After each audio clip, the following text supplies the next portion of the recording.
Hello, beautiful people. I remember having these experiences as a child that were so profound that I could almost touch consciousness. I was alive in a way that I had lost as I became older. And that's exactly what happens as we are very young. The ego hasn't fully manifested itself. And so we have experiences that we mourn, we grieve, we long for this level of awareness and consciousness.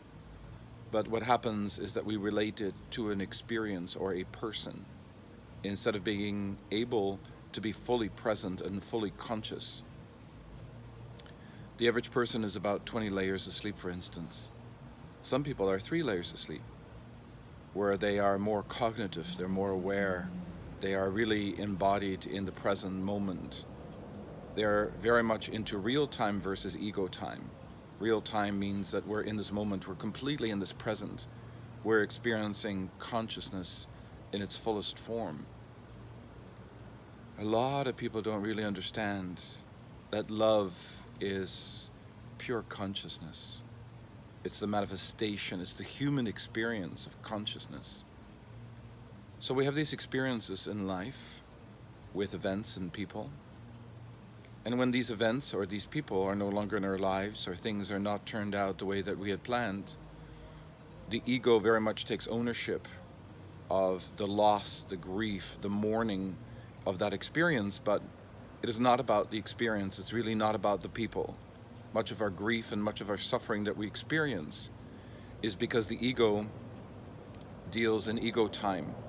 So this moment that we're experiencing right now only lasts for about 7 seconds. And beyond that 7 seconds, it doesn't exist. But the ego very much roots itself in the ownership of the past, and it roots itself in the experiences that we've had that we've lost. But that experience doesn't exist because it is already gone.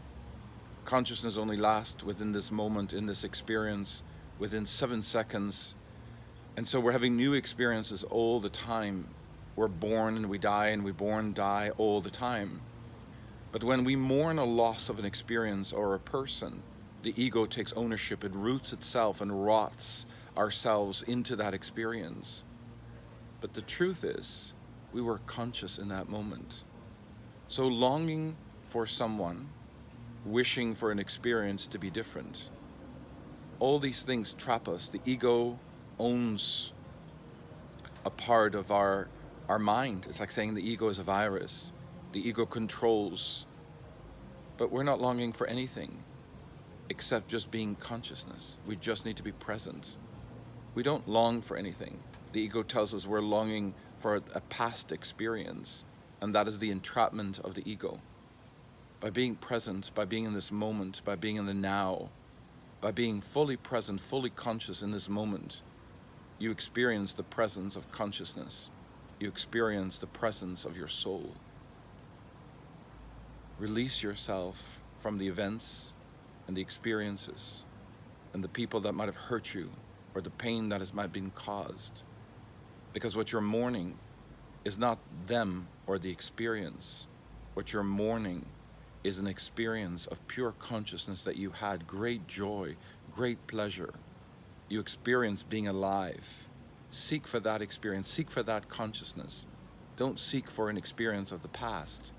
Create the awareness to become present in this moment and become consumed by love.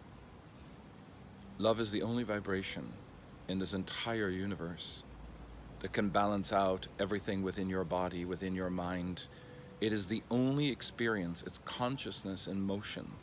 Love is the fullest expression of consciousness.